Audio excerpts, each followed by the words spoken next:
오늘 말씀은 창세기 3장 13절의 말씀입니다. 여호와 하나님이 여자에게 이르시되 내가 어찌하여 이렇게 하였느냐? 여자가 이르되 뱀이 나를 깨므로 내가 먹었나이다. 아멘. 지난주 우리는 섭리의 마지막 부분을 함께 나누었습니다. 의로운 재판장이신 하나님께서는 사악하고 불경건자들을 이 땅에서 징계를 하시죠. 그래서 그들에게 첫 번째로는 은혜를 거두시고 그들의 은사를 빼앗으시고 그들 스스로 죄를 범하는 대상이 되게 하신다라는 겁니다. 하나님이 그들을 정욕과 세상의 유혹들과 사단의 권세에 넘겨주신다라는 것이죠. 그래서 하나님께서 이들에 대하여 뭐라고 말씀하면 내버려 두었다라는 거예요. 내버려 두었다. 그들의 욕망대로, 그들의 욕심대로, 그들의 고집대로, 그들의 완악함대로 하나님이 내버려 두셨다는 겁니다. 이것이 하나님의 백성과 믿지 않는 자들의 차이인 거예요. 하나님의 백성은 하나님이 끊임없이 간섭하시죠. 백성답게 살아가도록, 자녀답게 살아가도록 내버려 두지 않으세요. 우리가 마치 우리의 자녀에 대하여 관심을 가지고 이야기하는 것처럼. 그러나 믿지 않는 자들은 하나님이 내버려 두심을 통하여 그들이 그 내버림 가운데 있다라는 사실을 누리도록 만드시는 거예요. 은혜를 거두시고 은사를 빼앗고 죄를 범하는 대상이 자기임을 알도록 내버려 두시는 거죠. 그래서 정욕과 세상의 유혹과 사단의 권세 가운데 넘겨져. 그들이 마땅히 벌을 받을 수밖에 없는 자임을 벌을 받을 수밖에 없는 자가 되도록 내버려 두시는 거예요. 그러니까 이와 같이 하나님이 믿지 않는 자들을 내버려 두시는 가운데 하나님의 특별한 섭리가 나타납니다. 그게 뭐냐면 특별한 방식으로서 교회의 안정과 유익을 도모하신다라는 것이죠. 그래서 하나님은 주님의 몸된 교회를 하나님이 특별하신 방법으로 살피고 도우시고 인도하신다라는 겁니다. 그래서 교회가 2000년의 역사 동안 끊임없이 도전받고 그 뿌리채 뽑힐 것처럼 위기를 맞았지만 여전히 이 땅 가운데 교회가 존속하는 이유는 하나님이 특별하신 방식으로 교회를 보호하시고 그 유익을 도모하도록 이루도록 하신다라는 것이죠. 그래서 여러분 북한 땅이라든지 이슬람 국가라든지 정말 이 복음이 없을 것 같은 곳에도 여전히 복음은 선포되어지고 있고 주님을 믿는 자들이 있다라는 사실이에요. 이것이 바로 하나님이 주님의 몸된 교회를 특별하신 방식으로서 지키고 보호하심을 알려주고 있는 것이죠. 자, 이처럼 하나님은 하나님의 거룩하신 뜻을 따라서 보존하시고 통치하십니다. 이것을 우리는 섭리라고 해요. 자, 오늘은 타락의 동기와 하나님의 허용에 대한 부분들을 함께 살펴보고자 합니다.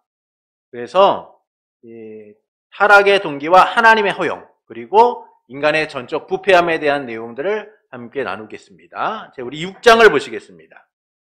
6장입니다. 인간의 타락, 제 형벌. 1번을 함께 읽겠습니다. 그의 시조들은 사단의 관계와 시험의 유혹을 받아 금지된 신간을 먹음으로 죄를 지었다. 하나님께서는 그들이 범한 이 죄를 그의 지혜롭고 거룩한 계획을 따라 기쁘게 허용하셨는데 이는 그것을 명령하시어 그 자신의 영광을 드러내시기로 이미 계획하셨기 때문이다. 자, 하나님께서 처음 사람을 만드셨을 때 그들은 어떤 존재였습니까? 완전하고 완벽한 존재였어요. 부족함이 없는 존재예요. 그래서 하나님이 보시기에 심히 좋았다라는 거예요. 그런 그들이 사단의 관계와 시험의 유혹을 받아 금지된 실과를 먹음으로 죄를 짓게 되었다라는 겁니다. 이는 하나님이 그들을 죄 가운데 내몰거나 죄를 짓도록 방치하신 게 아니에요. 죄를 짓도록 그들을 이끄신 게 아닙니다. 그들의 욕망이 죄를 낳도록 만든 거죠. 그러니까 결국 죄는 누구로부터 비롯되는 거예요? 인간으로부터 비롯된 거예요. 인간으로부터. 하나님이 죄를 인간에게 주신 것이 아니라 인간의 욕망과 욕심이 죄를 낳게 만들었다라는 겁니다. 그래서 우리가 이 죄를 뭐라고 얘기했냐? 원죄라고 해요. 원죄. 우리가 죄에 대해서 나중에 보겠지만 죄는 두 가지 종류가 있어요. 첫째는 원죄. 이것은 아담의 타락으로 인하여 인간이 짓게 된 죄예요. 원죄. 그리고 자범죄라는 게 있어요. 자범죄는 자기 스스로가 살아가면서 짓는 죄인 겁니다. 그래서 예수님을 믿는 사람들은요, 무엇이 해결된 거예요? 원죄가 해결된 거예요. 아담의 범죄로 인하여 죄에 대한 책임을 져야 되는데 그 죄에 대한 책임이 사라졌다라는 겁니다. 대신 뭐는 남아있어요? 자범죄는 남아있는 거예요. 내 스스로가 살아가면서 짓는 죄들은 남아있기 때문에 우리는 회개를 통하여 하나님의 말씀을 따라감을 통하여 그 죄의 문제를 해결받는 거죠. 하나님께 회개함을 통하여. 그리고 주님의 심판대 앞에 섰을 때 우리는 우리가 일생 동안 살아온 그 죄의 문제를 가지고 하나님께 책망을 받게 돼요. 심판받게 되어 있습니다. 그런데 믿는 자와 믿지 않는 자의 차이는 뭐냐? 믿지 않는 자는 원죄와 그 자범죄에 대한 책임으로 영원히 멸망을 받게 돼요. 그러나 우리는 원죄의 문제가 해결되었기 때문에 자범죄에 대한 책임을 묻게 되는데 그 책임은 우리를 영원히 멸하기 위함이 아니라 우리를 하나님의 백성으로서 바르게 세우기 위하여 하나님이 책망하시는, 징책하시는 정도로 끝난다는 거예요. 마치 우리가 우리의 자녀를 죄에 대하여 관가하지 않고 책망하듯이 그 정도 선에서 끝나는 거예요. 그래서 하나님의 택한 백성에게 구원은 견고하고 완전한 것이다 라는 겁니다. 이처럼 아담의 타락은 우리에게 원죄라는 걸 갖고 오게 됐어요. 근데 이 원죄는 뭐냐? 단순한 선의 결핍이라든지 오염으로 인한 게 아니에요. 하나님과의 언약 관계에서 발생한 불순종의 죄라는 겁니다. 그러니까 인간이 어떤 선이 부족하거나 또는 선이 오염되어서 이렇게 문제가 생긴 것이 아니라 하나님과의 언약, 하나님과의 약속을 지켜가는 관계 속에서 순종하지 않았기 때문에 생긴 벌이라는 거예요. 결국 그 죄에 대한 책임은 누구에게 있는 거예요? 하나님이 아니라 인간에게 있다라는 겁니다. 인간에게. 근데 이에 대해서 어떤 이들은 작은 열매 하나 먹은 거 가지고 뭐 그게 큰 죄가 되느냐라고 말하는 분들이 있어요. 우리가 어릴 때는요, 요즘에는 그렇지 않지만 어릴 때는 설이라는 걸 하잖아요. 뭐 가수원 같은 데 가서 사과 하나 그냥 해가지고 마치 남의 것이 아닌 내 것인 것처럼 하나 먹고, 뭐 남의 집 배밭에 가가지고 배 하나 먹고, 뭐 시골에 있는 분들은 뭐 당연하게 그런 거를 아무렇지도 않겠어요. 그런데 그 서리를 하는 애를 잡아가지고 막 뭐라 그랬나고요. 야, 너 남의 밭에 와가지고 남의 과수원에 와가지고 배 먹고 포도 먹고 야 이거 되겠어? 한다면 그 시대에는 별거 아닌 거죠. 네. 그 시대는 뭐 그냥 어릴 때는 당연히 그런 것처럼 해가지고 그냥 훈계하는 정도로 끝나요. 야, 다음부터는 그러지 말아라. 그리고 넘어가죠. 네. 그러니까 이런 거를 볼 때에 선악을 알게 하는 나무의 실과를 먹은 거, 그거 하나 먹어가지고 무슨 그게 큰 죄가 되느냐라고 생각할 수도 있어요. 그러나 여러분, 하나님과의 관계 속에서 그것이 작건 크건 죄는 죄다라는 사실을 우리는 인정할 필요가 있어요. 가장 평범하고 사소해 보이지만 이 선악을 알게 하는 나무의 열매를 먹은 일은 우리가 생각하는 것처럼 작은 일이 아니라 하나님께 너무나 극악하고 큰 죄를 지은 일이다. 그래서 이것을 뭐라고 얘기하냐면 하나님께 반역한 일이다라는 거예요. 하나님께 반역한 일이다. 만약 백성이 왕의 말을 듣지 않거나 전쟁에 나간 병사가 지휘관의 명령을 듣지 않는다면 어떻게 되겠습니까? 죽어도 할 말이 없는 거예요. 여러분, 전쟁에 나간 병사가요, 전쟁터에서 지휘관이 명령하는데 말을 듣지 않으면 명령 불복종이라고 해서 바로 죽여도 문제가 되지 않아요. 그것이 작은 명령이건 큰 명령이건 병사는 마땅히 그것을 지켜야만 하는 거예요. 왕과 백성의 관계에 있어서 마찬가지죠. 백성이 어떤 의도를 갖고 있건, 백성이 어떤 상황이건, 백성이 어떤 문제 속에서 왕의 명령을 거부했건 그것은 용납이 안 돼요. 왕의 명령은 백성의 상황과 환경에 상관없이 지켜져야 하는 것이기 때문이죠. 하나님과의 관계에 있어서 선악을 알게 하는 나무의 열매를 먹은 일은 열매 하나 먹은 것으로 끝나는 작은 일이 아니라 하나님과의 관계 속에서 그분께 반역하는 악한 일이라는 거예요. 그것은 하나님과의 언약을 깨는 일이고 하나님의 왕되심을 거부하는 일이고 하나님의 통치를 스스로가 거부한 행위이기 때문이죠.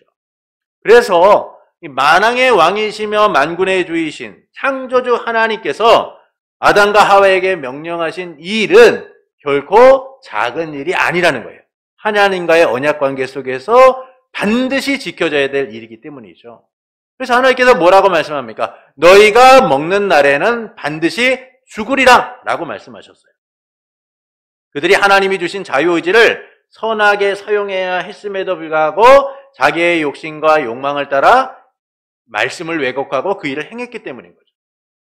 그래서 이들이 이 일을 행하게 될 때에 그들이 마음을 바꾼 게 뭐예요?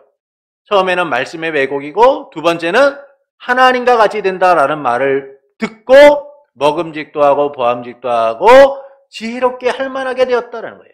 인간의 욕망이 결국은 하나님을 대적하고 반역하는 일들로 나타나게 되었다는 것이죠. 이것은 하나님의 권위를 멸시하고 자기 뜻을 앞세운 교만의 증거인 거예요. 결국 이 교만으로 인하여 인간은 불순종하고 하나님을 거부하게 되고 하나님의 백성됨을 포기하게 된 거죠. 그래서 이것은 매우 극악하고 교만하고 악한 일이다라는 겁니다. 왕이신 하나님의 통치를 거부하고 하나님과 같이 되고자 했던 반역이라는 것이죠. 그러니까 이 때문에 절대 용납할 수가 없는 거예요. 용서받을 수 없는 죄악인 겁니다. 그것이 작은 것처럼 우리는 보이지만 절대 작은 일이 아니라 용서받을 수 있는 일이 아니라 그것은 너무나 큰 일이고 용서받을 수 없는 일이라는 것이죠. 감히 피조물이 창조주이신 하나님께 반역한 최초의 범죄이며 가장 악한 범죄이기 때문이에요. 이후 인류는 어떻습니까? 끊임없이 하나님께 반역하는 역사가 일어나게 되죠. 한 사람 아담의 불순종이 결국은 인간으로 하여금 끊임없이 하나님 앞에 불순종하게 하고 반역의 역사를 쓰도록 만든 거예요. 그런데 하나님께서 이와 같은 참담한 타락과 동시에 이를 허용하셔서 어떤 일을 행하십니까? 하나님의 거룩하신 계획을 세우셨다는 거예요. 하나님의 영광이 드러나도록 하셨다라는 겁니다. 그래서 로마서 11장 32절은 다음과 같이 말씀하죠. 로마서 11장 32절을 함께 읽겠습니다. 하나님이 모든 사람을 순종하지 아니하는 가운데 가두어 두심은 모든 사람에게 공의를 베풀려 하심이로다. 이처럼 하나님께서는 인간의 타락을 허용하시는 동시에 하나님의 기쁘신 뜻 안에서 그분의 영광을 드러내도록 하셨다는 거예요. 모든 사람이 순종하지 아니하는 가운데 모든 사람에게 공의를 베풀기 위하여 뜻을 정하셨다라는 겁니다. 한 사람 아담의 불순종을 허용하심으로 둘째 아담이신 예수 그리스도의 순종을 통하여 많은 사람을 의롭게 하시고자 하셨다는 거죠. 그래서 하나님께서 아담과 하와의 타락 위에 어떤 일을 행하십니까? 여자의 후손에 대한 약속을 통하여 죄와 사망 가운데 있는 그들에게 생명에 대한 소망을 갖게 하고 하나님의 구속의 역사를 바라보도록 만드신 거죠. 이것이 바로 하나님이 인간의 죄를 허용하심을 통하여 그분의 영광을 드러내고자 하신 뜻인 거예요. 그리고 이 영광을 드러내고자 하신 일은 하나님의 뜻 가운데서 인류 역사 가운데 선하게 지속되어 예수 그리스도의 오심과 그분의 십자가의 죽으심과 부활을 통하여 우리 가운데 이루어지도록 만드셨다는 거죠. 이 점에서 하나님은 이 보존과 통치를 통하여 그분의 거룩하신 뜻을 이루어가시는 거예요. 아담의 타락을 허용하시는 것도 이 하나님의 섭림, 선하고 거룩하신 뜻을 따라 이루어가시고자 하시는 은혜의 모습이다라는 겁니다. 그러니까 이에 대해서 어떤 이들은 또 그렇게 얘기해요. 하나님이 좋은 뜻과 생각으로 하셨지만 이게 사람이 다 망친 일이다. 하나님이 세상을 좋은 뜻과 생각을 가지고 만드시고 선악을 알게 하는 나무의 열매를 좋은 뜻과 생각을 가지고 그것에 두셨는데 인간이 다 망쳐버렸다 라고 말하는 이들이 있어요. 인간의 타락이 모든 것을 엉망으로 만들었고 정말 쓸모없도록 만들었다. 그래서 그들이 하나님을 실패자로 만들고 인간을 마치 전능자인 것처럼 표현해요. 그러니까 하나님의 역사가 누구로부터 인하여 무너지게 된 거예요. 인간에 통하여 무너지게 되었다라고 말하는 이들이 있어요. 그래서 하나님을 실패자, 인간을 전능자인 것처럼 표현하는 이들이 있습니다. 그러나 하나님은 모든 것을 가장 완벽하게 만드셨을 뿐만 아니라 인간의 타락까지도 허용하셔서 하나님의 지혜롭고 선하신 뜻이 이루어가도록 만드시는 거예요. 그러니까 결국 인간의 죄악 가운데서도 하나님은 그분의 뜻하신 바를 이뤄가시는 전능하신 하나님이시다라는 거예요. 실패는 누가 한 거예요? 인간이 실패한 거죠. 하나님이 실패한 게 아니에요. 인간이 실패했으나 하나님은 그분의 전능하심을, 그분의 거룩하고 지혜로우심을 우리들의 삶 가운데 이루어지도록 계획하시고 이루어가시고 행하신 거죠. 그래서 하나님은 인간의 실패 속에서도 지혜롭고 거룩하며 전능하신 뜻으로 그 뜻을 완벽하게 이루시는 분이다라는 겁니다. 이 때문에 인간에게는 실패가 있을지 모르지만 하나님에게는 실패가 없다는 거예요. 여러분, 우리 인생 가운데 실패는 인간에게만 있는 거예요. 하나님에게는 실패가 없어요. 그래서 우리가 하나님의 거룩하신 뜻 안에서 그분의 선하심을 누리게 되고 하나님의 인도하심을 누리게 되는 거예요. 그래서 예전에 찬양 중에 그런 찬양이 있어요. 하나님은 실수하지 않으신다네. 하나님은 실수하지 않으신다네. 여러분, 하나님은 우리를 가장 완벽하고 좋은 길로 인도하시는 분이에요. 그분은 절대 실수나 실패를 하지 않는 분이세요. 오히려 인간의 실패 속에서도 가장 완벽한 성공을 이뤄가시는 분이 하나님이시다라는 겁니다. 그래서 하나님께서는 인간의 타락을 허용하심을 통하여 하나님의 거룩하시고 선하신 뜻을, 하나님의 영광을 드러내시도록 하셨다라는 거예요. 자, 2번을 보시겠습니다. 2번 함께 읽겠습니다. 이 죄로 말미암아 그들은 본래의 의를 잃게 되었고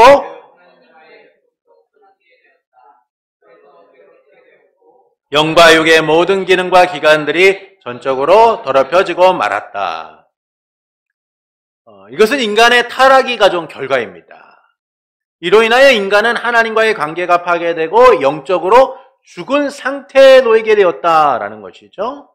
그래서 이 이항이 우리에게 4가지를 알려주고 있어요. 인간의 타락이 가져온 4가지 문제가 뭐냐? 첫째는 본래의 의를 잃게 되었다 하는 거예요. 본래의 의를 잃게 되었다. 이것은 하나님의 형상을 잃게 되었다는 거예요. 그래서 의가 상실된 죄인으로서 낙인 찍힌 채 살아가는 겁니다. 낙인이 찍힌 채 살아가는 거예요. 본래의 의를 회복할 수 없는 부패하고 타락한 존재가 되는 거죠. 그래서 인간의 타락의 결과로 찾아온 첫 번째 문제는, 결과는 본래의 의를 잃게 되었다. 의로움을 잃게 되었다는 거예요. 둘째는 하나님과의 교통이 끊어지게 되었다는 거예요. 하나님과의 교제가, 하나님과의 화목이 끊어지게 되었다는 겁니다.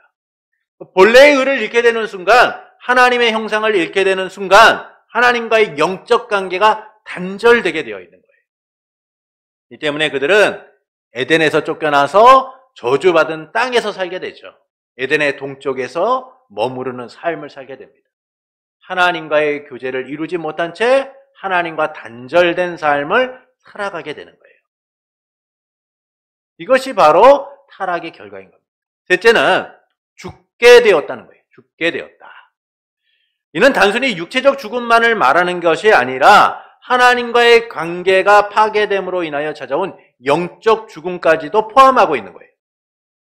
육체적 죽음뿐만 아니라 영적 죽음까지도 포함한다라는 겁니다. 곧 영혼과 육체가 분리되는 일시적 죽음과 영혼과 육체가 하나님으로부터 영원히 분리되는 영원한 죽음을 맞이하게 되었다는 거예요. 이 때문에 인간은 육체적 사망만이 아니라 하나님의 영원한 진노 가운데 있는 영적 사망을 경험하게 되는 거예요.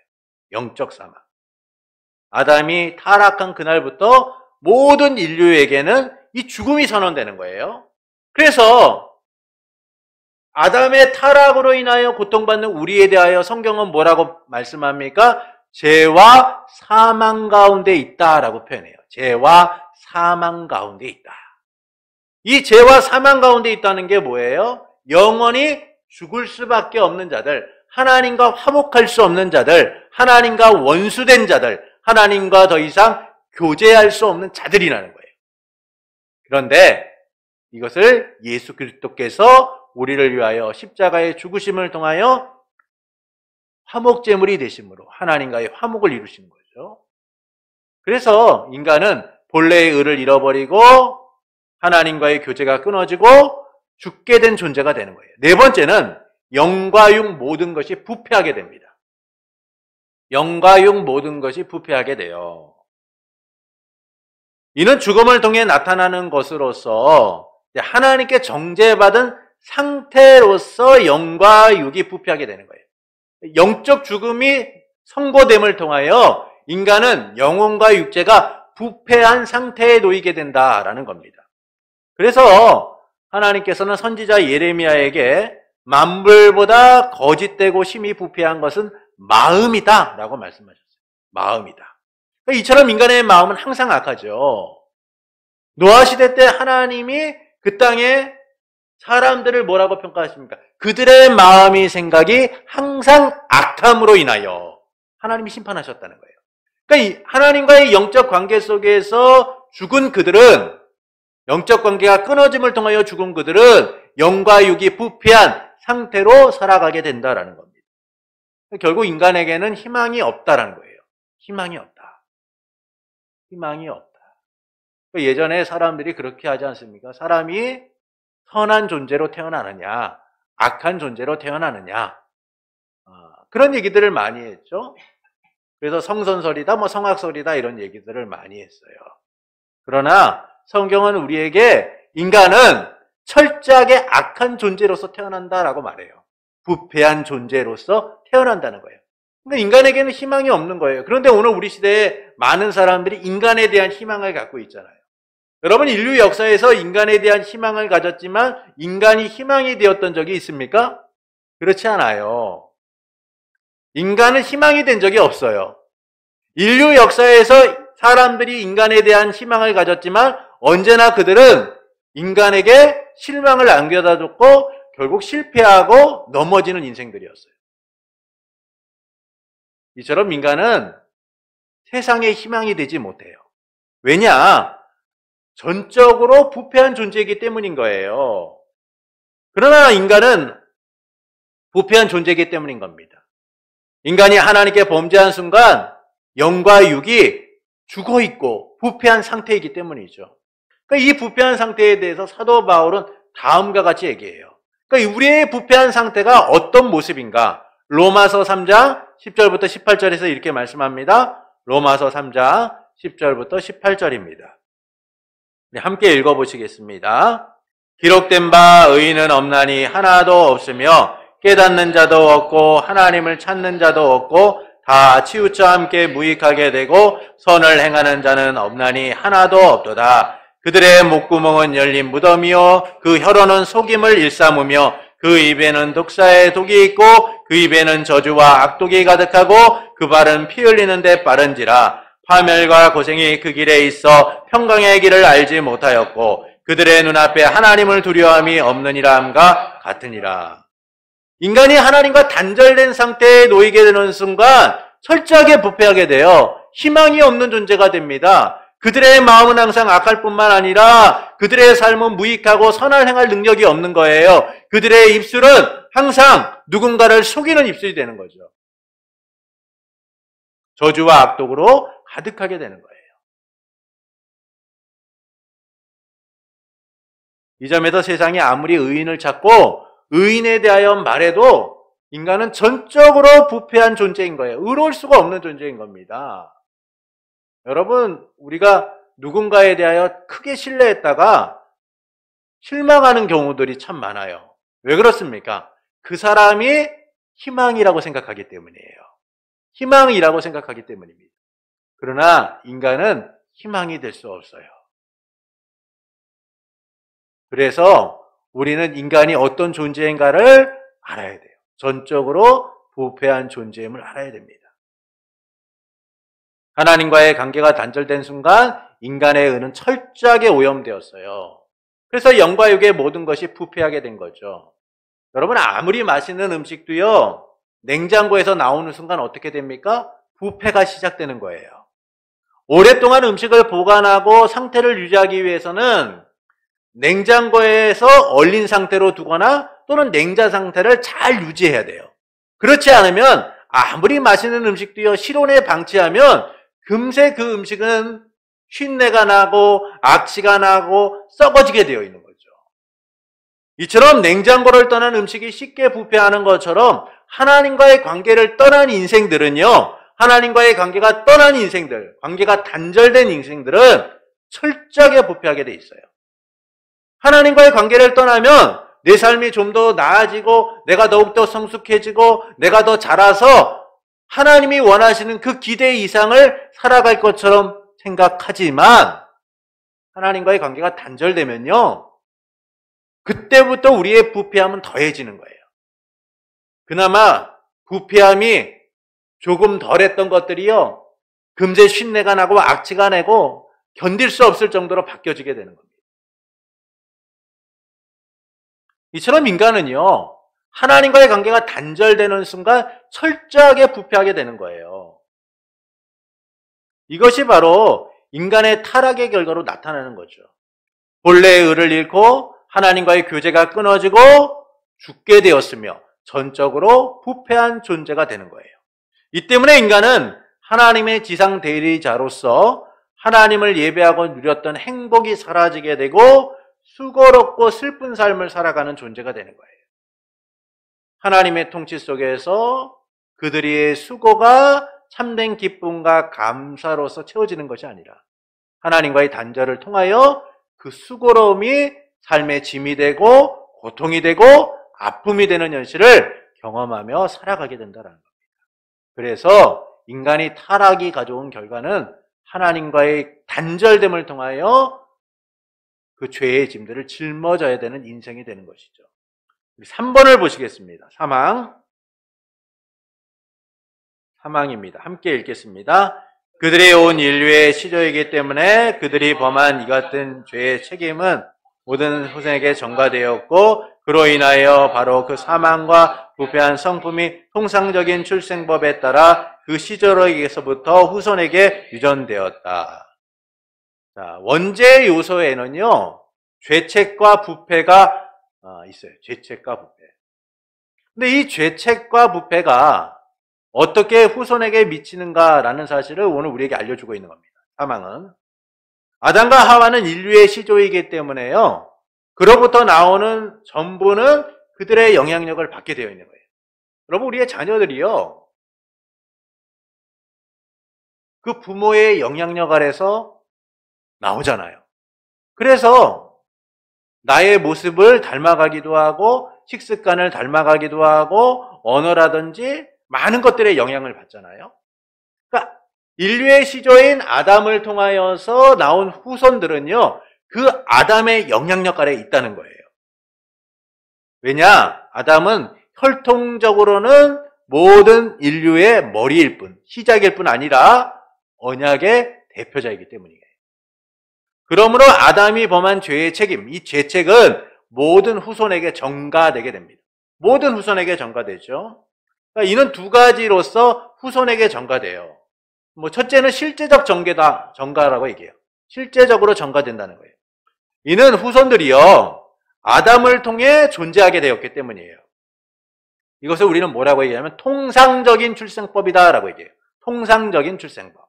이 통상적인 출생법이 뭡니까? 남자와 여자가 하나가 되어 아이가 태어나게 되는 거잖아요. 아담 안에서 후손들이 그렇게 태어나게 된 거예요. 이 때문에 아담으로부터 후손들에게는 사망과 부패의 성품들이 실제로 전달되게 되는 겁니다. 그러나 예수님은 이런 통상적인 출생법이 아니라 성령을 통하여 잉태하심으로 인간의 죄가 전가되지 않는 상태로 의로운 존재로서 이 땅에 태어나게 되신 거죠. 그래서 예수님께서는 통상적인 출생법이 아닌 방법으로 태어나셨기 때문에 마지막 아담으로서의 대표성을 갖게 되고 하나님의 공의를 이루시고 우리를 의롭게 하셨다라는 거예요. 둘째는 인류의 대표로서 전가된다라는 겁니다. 이것이 바로 아담의 범죄함을 통하여 그 죄가 우리에게 전가되는 대표적인 이유예요. 대표적인 이유다. 인류의 대표이기 때문에 아담의 죄가 우리에게 전가된다는 겁니다. 이것이 인류에게 죄가 전가된 실질적인 이유인 거죠. 아담은 인류를 대표하는 언약의 대표자예요. 이 언약은 무엇입니까? 선악을 알게 하는 나무의 열매를 먹지 않으면 그와 그의 후손들이 하나님과의 교제를 이루고 하나님의 통치를 누리며 하나님의 백성으로서 언약의 땅, 이 새 언약의 땅 에덴에서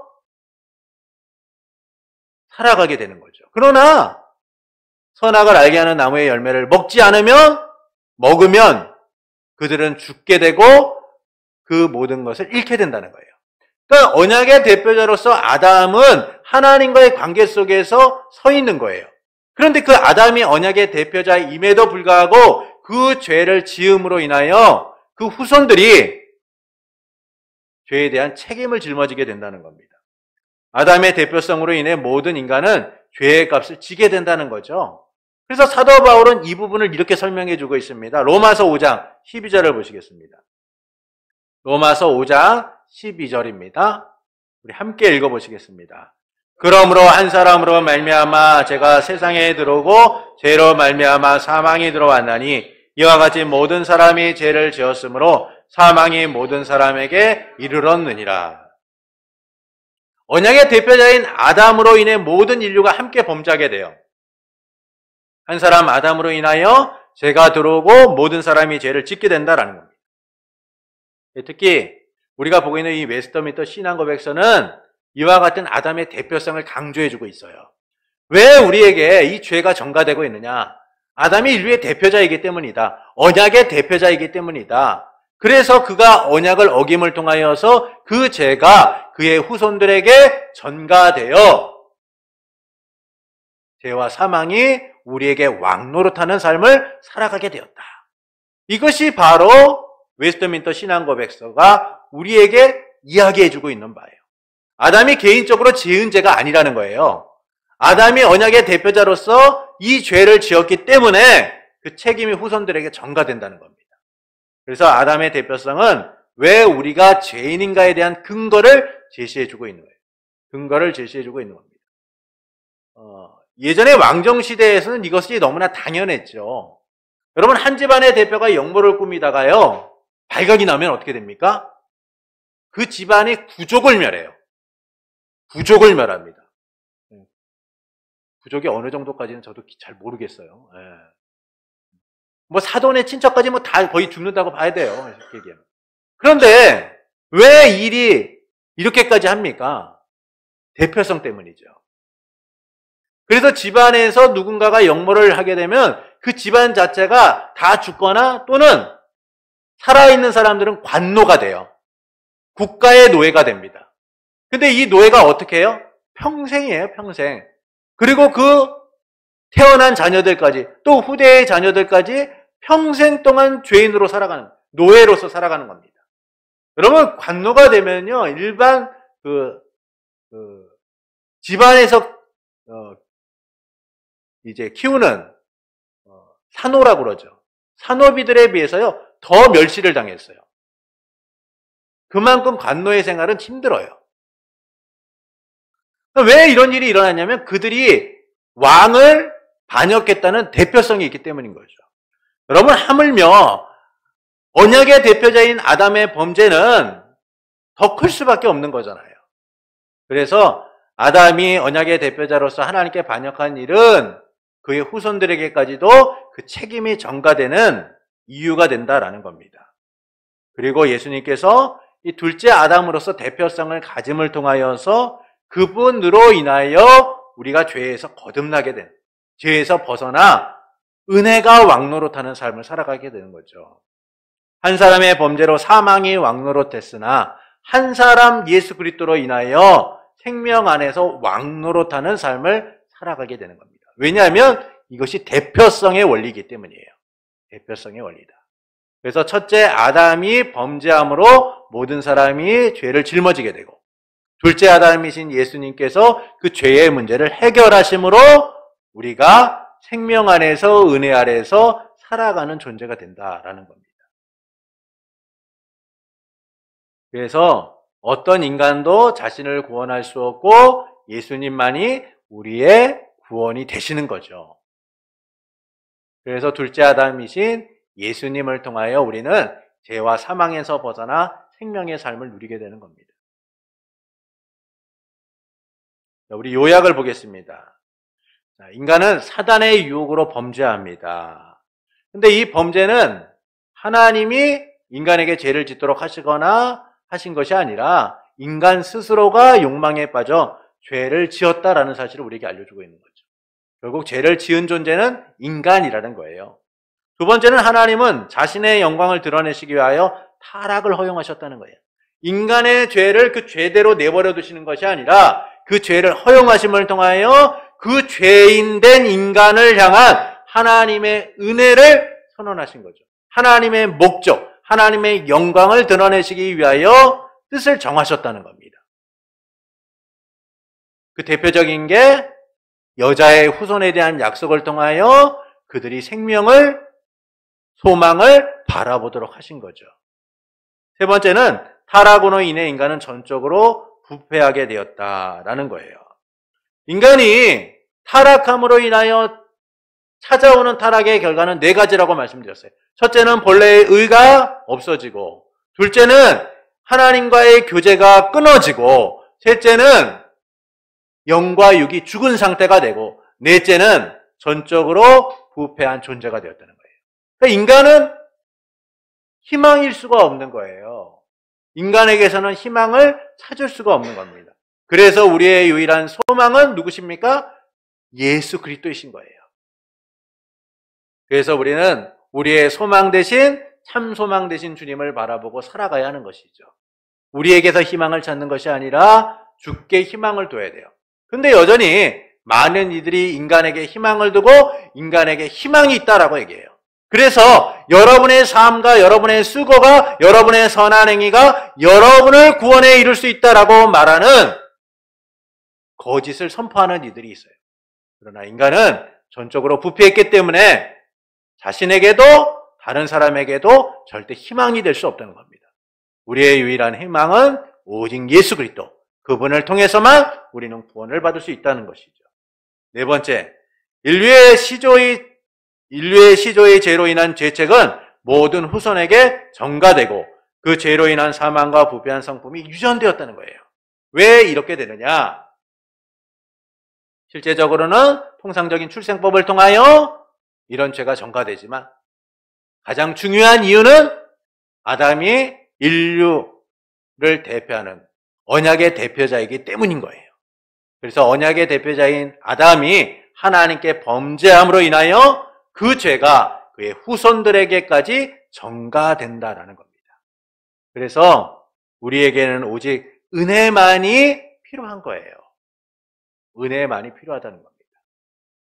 이 때문에 우리 주 예수 그리스도께서 통상적인 출생법이 아닌 방식으로 이 땅 가운데 오셔서 죄가 없으신 그분이 우리를 위하여 십자가에 죽으시고 부활하심을 통하여 하나님의 공의를 이루시고 우리를 죄와 사망이 왕노릇하는 삶에서 은혜가 왕노릇하는 삶, 생명 안에서 왕노릇하는 삶을 살아가도록 만드신 거죠.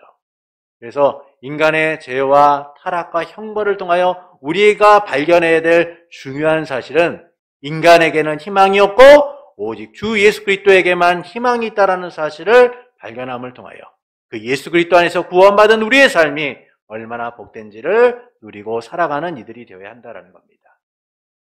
오직 주께만 희망이 있습니다.